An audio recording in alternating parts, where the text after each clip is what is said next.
Hello and welcome to the Corporate Casket, a semi-weekly series where bad businesses go to die. We will discuss any and everything from bad charities, terrible CEOs, and businesses that have a lot to hide. I'm the Illuminaughtii, and today, on the last day of Pride Month, I want to discuss something that's been on my mind a bit, obviously, and that's queerbaiting for cash.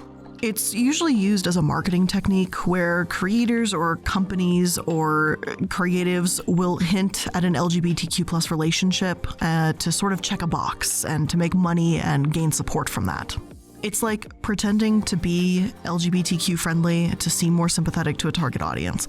This does not mean that if an openly LGBTQ character is single or doesn't end up in a relationship, the character is queerbaiting. Some people have mistakenly used the term that way.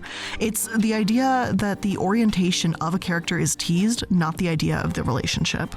There's a lot more to it than that, and it's found its way into YouTube as well, and we'll get into that in just a moment. The point is, I've noticed a lot of it becoming quite a trend, and I just want to talk about it and have a little conversation about this type of behavior, and see what you guys think as well.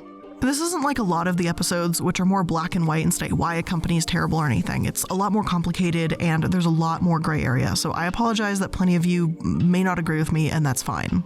I think this belongs in the corporate casket because a lot of people make lots of money off of lying to their fan bases and to their audiences or, whoever's attention they're trying to grab through deceptive marketing, and I'm just really sick of it, but we'll get into that in just a sec. See, one of the biggest reasons that I think queerbaiting bothers me so much is that many LGBTQ+ creators do have to struggle to even get their stories told. For example, Allie, who is my main researcher and writer, she has one of her favorite authors named Victoria Schwab, and she says she's seriously fantastic, and has had her book censored in Russia for featuring a gay couple. And The Guardian wrote this: Schwab was horrified to learn last week that her books weren't quite so diverse in Russian translations, where her publisher excised a scene about the romantic relationship between two male characters. The Russian edition of Shades of Magic has been my favorite. This week I learned that they redacted the entire queer plot without permission, she wrote on Twitter to her more than 50,000 followers, describing herself as positively devastated. I was absolutely horrified, she continued. Wouldn't have known if not for a Russian reader who read both editions. Publisher in total breach of contract.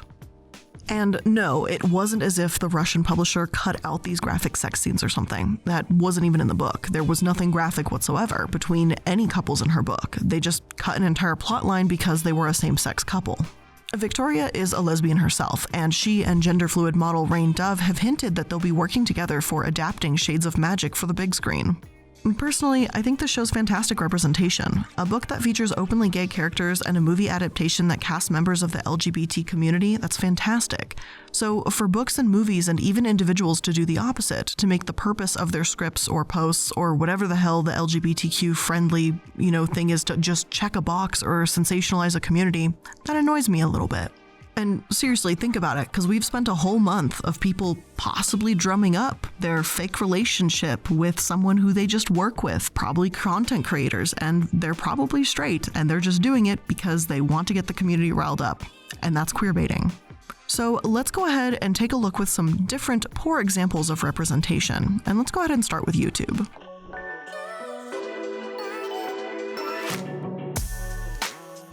Although queerbaiting, as we defined it earlier, is the teasing the possibility of real or fictional characters as being queer, but it's just used as a ploy to either increase a fan base or appeal to more people, some YouTubers take this to a completely different level. I'm not saying that I wouldn't make this episode if not for some of these extreme examples, but it's definitely the examples I'm about to give here that are a little bit upsetting. Also, I don't want this to come across as though I'm trying to exactly criticize these specific creators, it's just the whole topic altogether that gives me pause. Because just remember, these are people who are straight and are not part of the community, and they do this to get more money. So just keep that in mind, it's all about the dollar bill. One pretty well-known example of this is with the creator JStation, and I know I'm really late to the party to talk about this, and YouTubers far bigger than me, particularly Jarvis Johnson, have already made videos on this whole guy's channel, and he's just apparently a mess of a human. JStation's whole video where his friend turns gay is made just for views, and I really hope his audience knows better than to take any of it seriously. In his comment section, plenty of them sure seem to at least. Plenty of his viewers say this is homophobia is showing, since JStation's entire video is just his friend acting like a caricature of stereotypes of a gay male.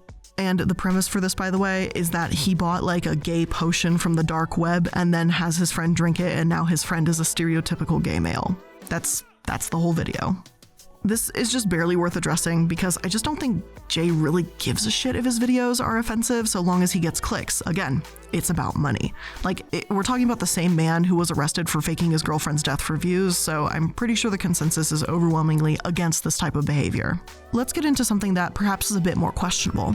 As one source explains, when Joe Sugg announced his graphic novel, the title of the video was My Big Announcement, and the thumbnail used fan-made Photoshop pictures of him kissing Casper Lee in My Big Announcement. Joe reveals that the pictures in the thumbnail were fan-created.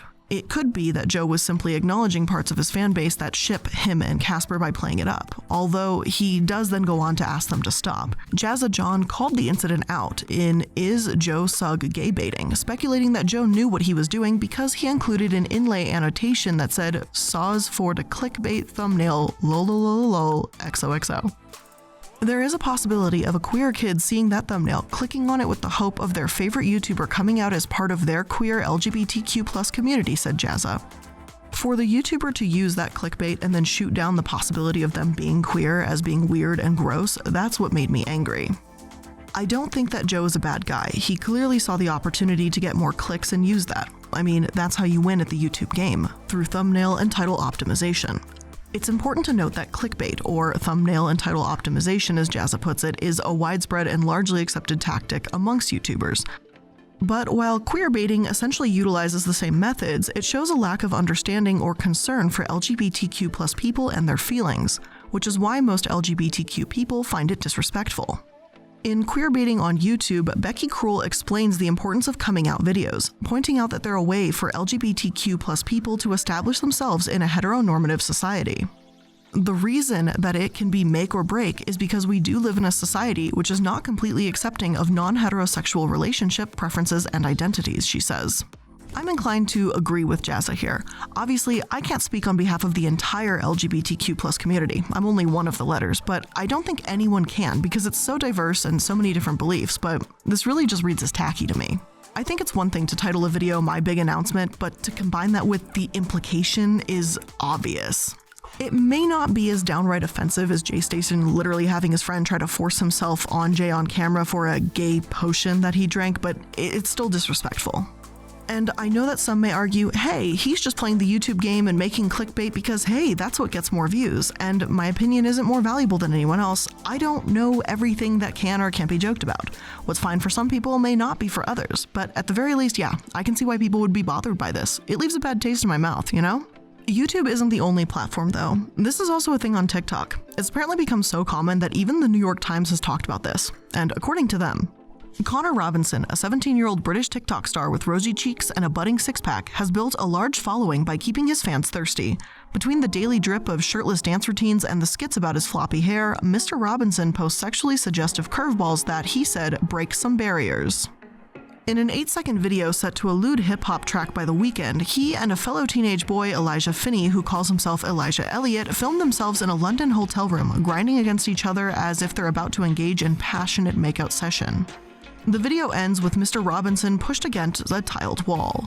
But as racy as the video is, fans are under no pretense that the two are in throes of gay puppy love. Mr. Robinson and Mr. Finley identify as heterosexual, but some TikTok influencers have discovered man-on-man action is a surefire way to generate traffic. Uploaded in February, the video has gotten more than 2.2 million views and 31,000 comments, lots of fire and heart emojis. The thing is, I'm probably least bothered by this one out of the 3 examples I've given so far. Jay Station's friend made an absolute ass of himself and acted like he was groping and even going to sexually assault Jay after drinking a gay potion, which is just horrific. Joe Sugg made a clickbaity title that implies he's coming out to get views, but at the very least, Connor isn't acting like a caricature or preparing his TikTok persona in a negative light. There's 2 sides to the story and 2 sides presented in the New York Times. Some believe this further removes the stigma around being gay in the first place. The article says, young men on TikTok feel free to push the envelope of homosocial behavior because they've emerged in an era of declining cultural homophobia, even if they don't recognize it as such, said Eric Anderson, a professor of masculinity studies at the University of Winchester in England. By embracing a softer side of manliness, they are rebelling against what Mr. Anderson called the anti-gay, anti-feminine model attributed to the youth cultures of previous generations. Yet, on the other hand, there's people that find it downright insulting to make a joke of, and I can't blame them either at all. After all, Connor's just faking his sexuality for views at the end of the day. The article continues and says, "Still, videos of straight men jumping into one another's laps or admiring each other's rear ends for the sake of TikTok views can feel exploitative, especially to gay viewers." Colton Haynes, 32, an openly gay actor from Teen Wolf, took to TikTok in March to call out the homosexual trend. To all the straight guys out there who keep posting those "is kissing the bros gay" videos and laughing and making a joke of it, being gay isn't a joke, he said. "What is a joke is that you think you would have any followers or any likes without us. Some gay fans see it as progress, others see it as insulting. Homosexual, by the way, simply means those homies or friends are pretending to be in a same-sex relationship for clicks. I can understand why this is seen as progress to some, but I don't know how much progress two straight guys acting like they might kiss on TikTok can get either. At the end of the day, Connor and his friends aren't actually gay. I get that they're playing characters, but it does weirdly make being gay look as it's almost just like, just a sexual scenario, and that's it. There's nothing else to it. There's no reality or truth there. It's TikTok. Again, I'm not telling you to unfollow or even dislike anyone that does this, but, seriously, as I said, this is more of a my opinion thing than anything. I haven't been horribly persecuted for my sexuality, and I don't speak on behalf of anyone but myself, but personally, I'm just kind of sick of seeing straight, white boys pretend to be gay on YouTube, TikTok, whatever, just for views. They just milk it, and then behind the scenes, they just say some gross fucking shit. But hey, that's just me. Maybe you don't feel the same. Plenty find it harmless too and even poke fun at it. For the past year, Nick Todetta, a 20-year-old gay YouTube personality from Canada, has been posting videos to his channel. It's just Nick, and reacting to what he calls bromance TikToks, usually with a mix of sarcastic humor and bewilderment. In one clip, two teenage boys are seated next to each other in class when one drops a small stuffed animal on the floor. As they both reach down to pick it up, they lock eyes and move in for a kiss. Mr. Todetta likes what he sees. When I was in high school 4 years ago, maybe it was uncool to be gay, but now being cool is gay, Mr. Todetta says in the video. Even straight boys are pretending to be gay to act cool, just like when I was pretending to be straight to act cool. Now they're doing the opposite. You know what, he adds with a laugh, it helps that they are attractive. Anyway, overall, I do believe it's the J stations of the world that are on another level from these bromance videos. At least, hopefully we can agree that it's a little fucked up that guys who pretend to be gay just to trick women into letting their guard down, that whole situation, that's probably the worst of the bunch. And yes, that is a thing. The Guardian wrote an article on this when men admitted they did it. Does this look too much? Graham asked, fingering the gold chain around his neck. No, it's spot on. They'll love it, said Fardell. Dressed in tight black t-shirts and trendy jeans with leather jackets, hair gelled and subtle touches of jewelry, they want to look like any other gay couple out on the town. But they are not like any other gay couple. They are strays, enthusiastic players of a new dating game gaining currency across the world when straight men pretend to be gay to attract women. It's a trick, they insist, that delivers the required results. I never actively claim to be gay, but by simply giving women the impression I might be, I find practically without exception there's more chance they will sleep with me when they realize I'm heterosexual, admitted Graham, a 28-year-old computer expert from South London. I know I said I wasn't going to call out individuals, but my man, that's pretty fucked up. Hi, Casper.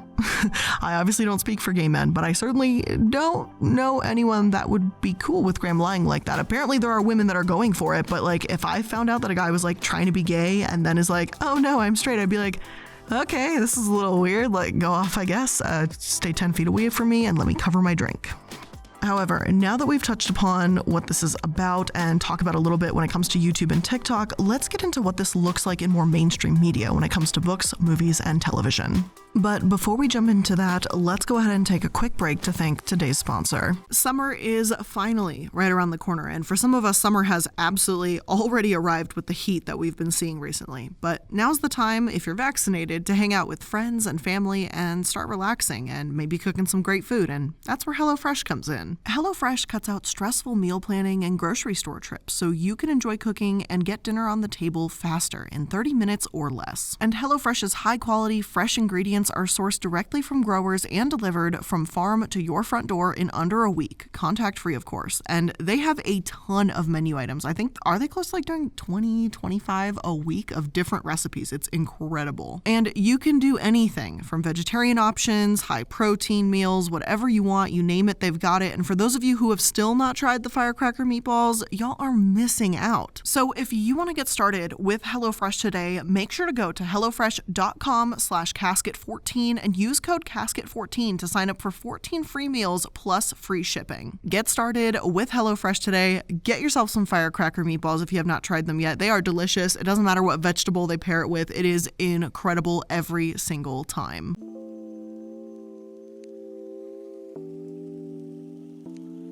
Now, when it comes to queerbaiting in mainstream media, one source says that queerbaiting is perfectly common in young adult fantasy. This does lead to a lot of queer fandoms too, but we'll get into fanfic community stuff in just a bit. But anyways, let me elaborate.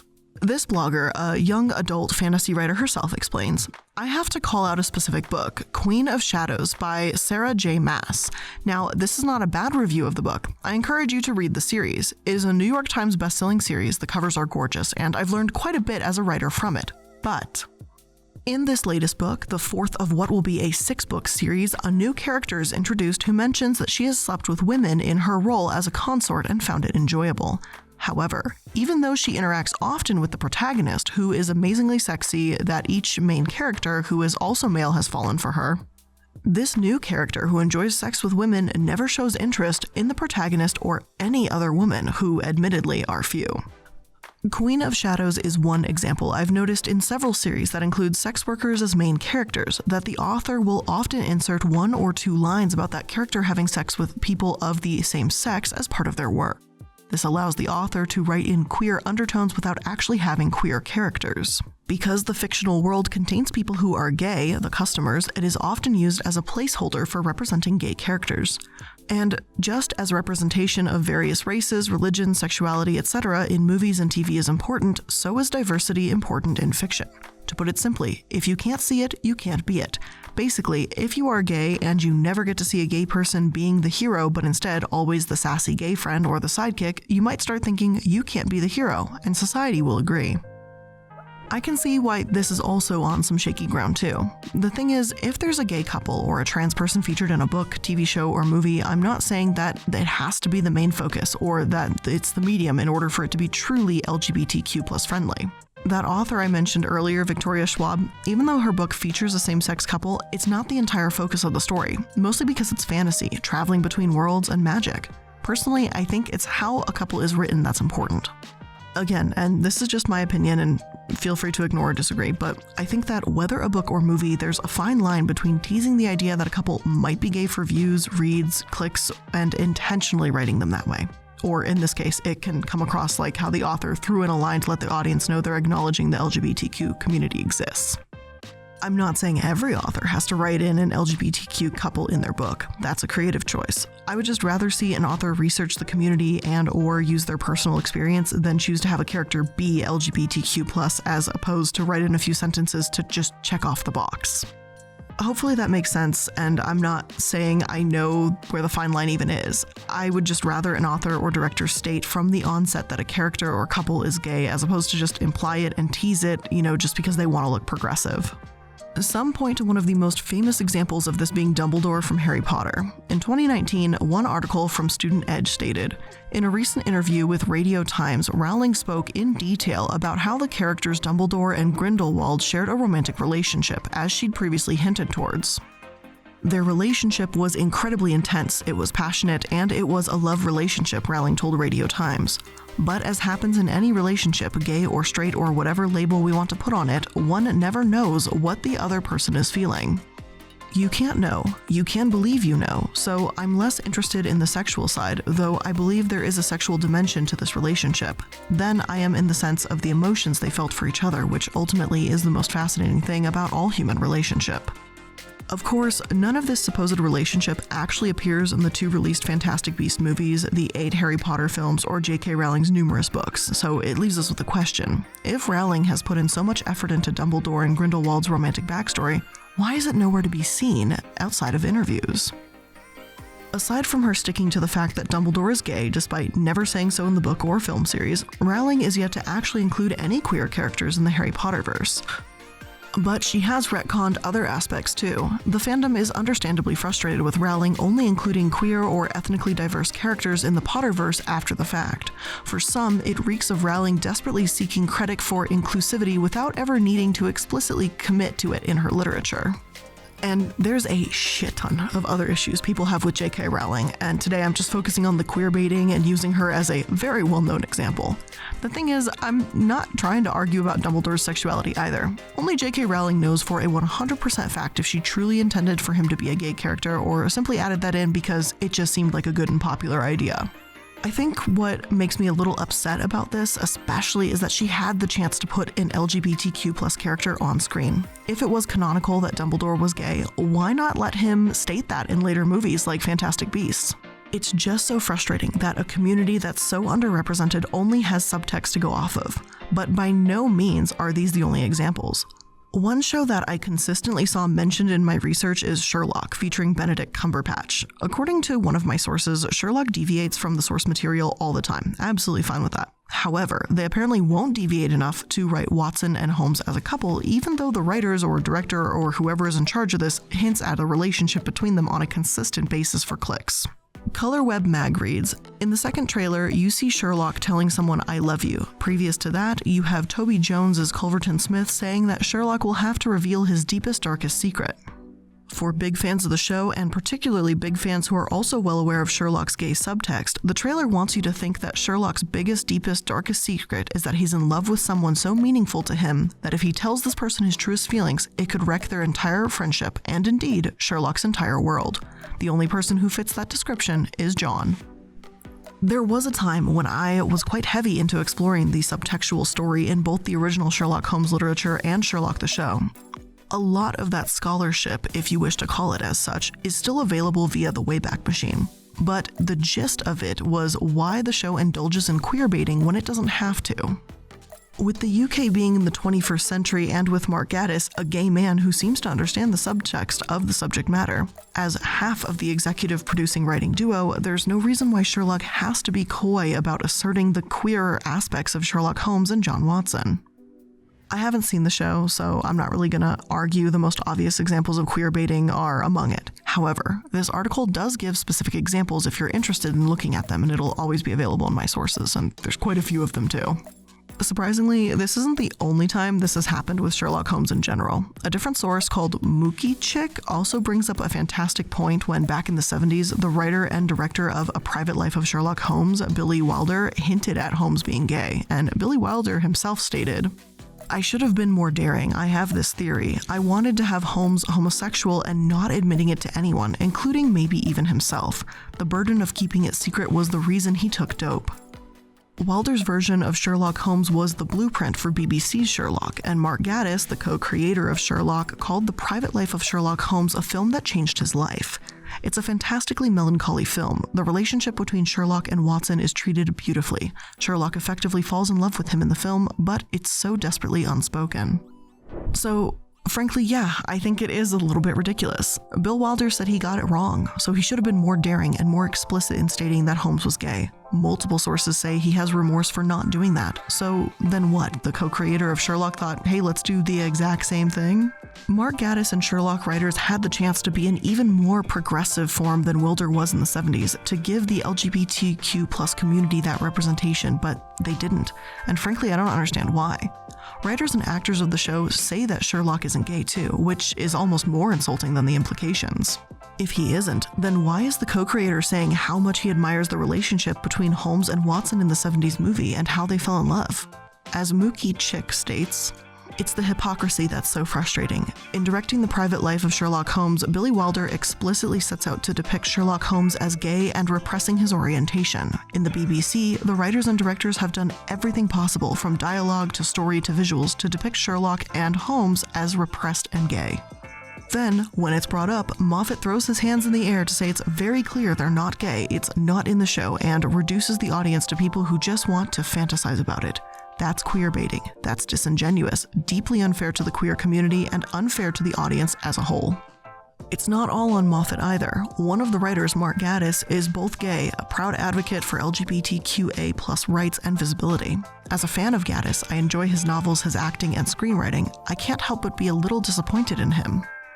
Because he was in a position to do so much more for the queer community with his take on Sherlock. I'm not saying he should be a paragon for the community, but he has repeatedly voiced his passion for normalizing gay culture and media.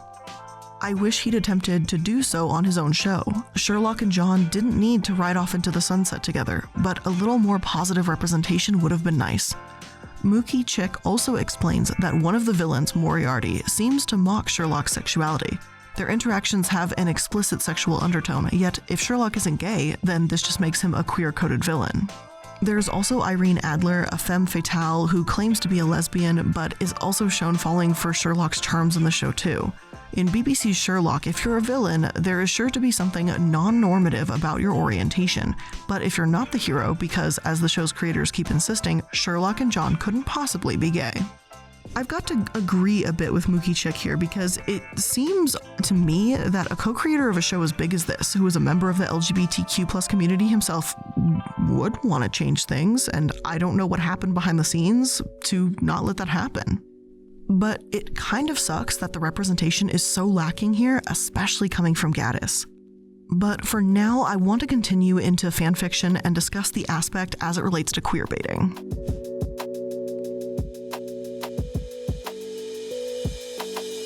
Fanfiction is, to put it simply, fiction written by fans of a show, book, movie, whatever the case may be. As one article states, fanfiction itself is a medium that does not restrict nor censor pre-existing works.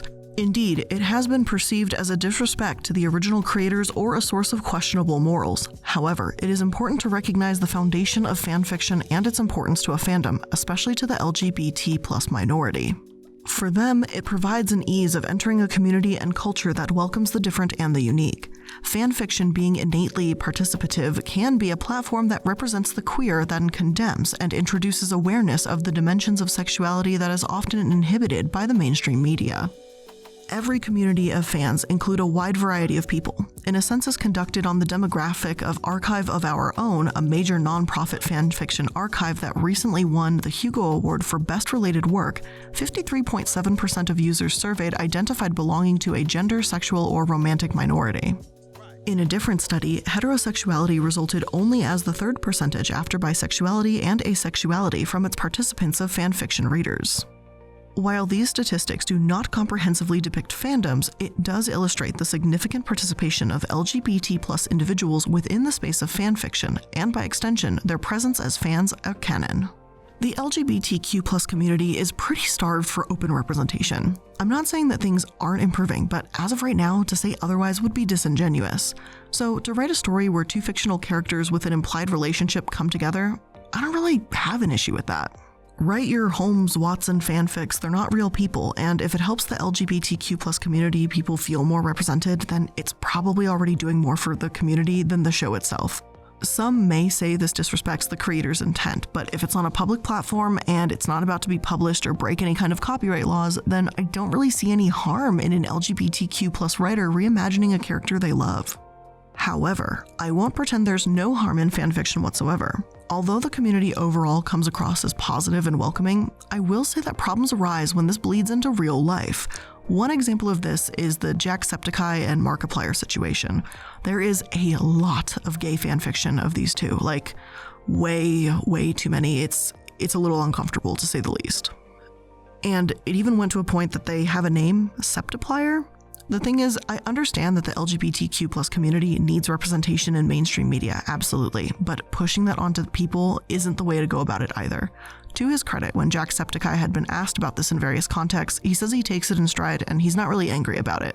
I think he recognizes that there's no malicious intent behind these stories, but at the same time, Jack says very clearly that it's gone too far. Because before it was like, do it in like a friendly bromance kind of thing, but then people still kind of took it further and further. So now we're like, just don't do it at all. I know that this isn't really queerbaiting, but I couldn't talk about the topic without getting into this to a certain extent. After all, I think fanfics are fantastic tools for creators. If people are reading these fanfics, falling in love with LGBTQ+ couples, maybe feeling inspired to write their own, then I don't think there's anything really wrong with that.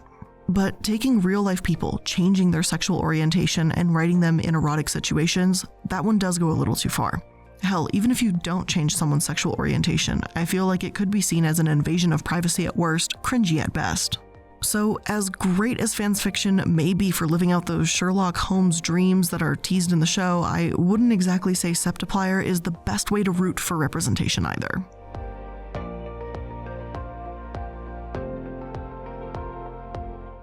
As for more generic type celebrities, some have been accused of falling into queerbaiting tactics. One article states, Nick Jonas has been dogged by queerbaiting accusations for much of his solo career, and for his protestations, he only has himself to blame. After all, he has made repeated gay nightclub appearances, he once said he can't gay if he has experimented with men, and he claimed a gay sex scene on Kingdom qualified as gay sex.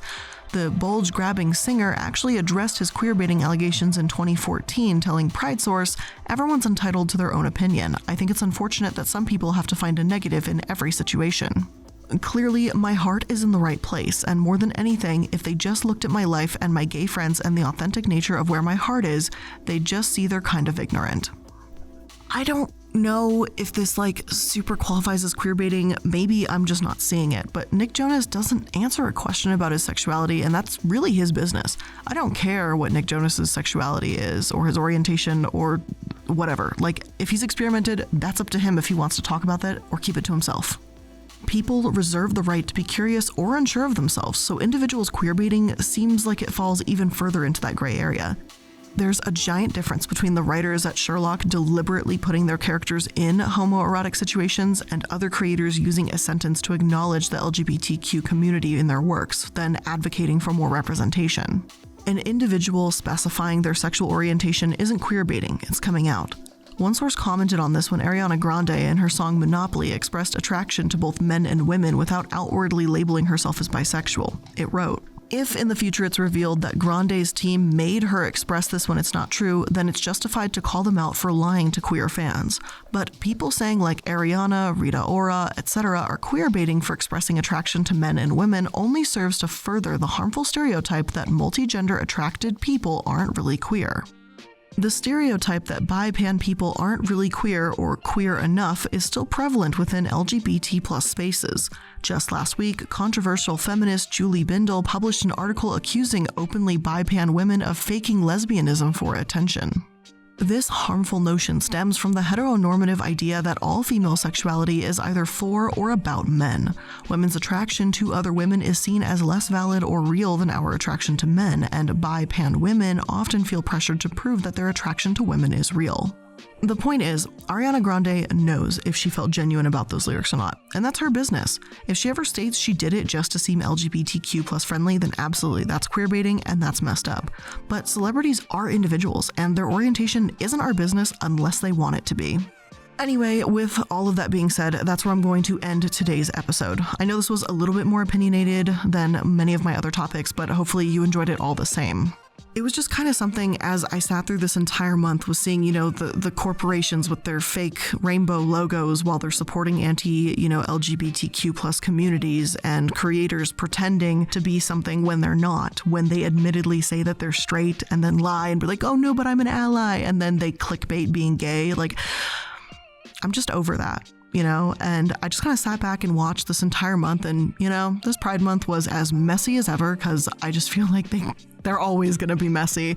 But it just really had me thinking, and that's why this episode came out.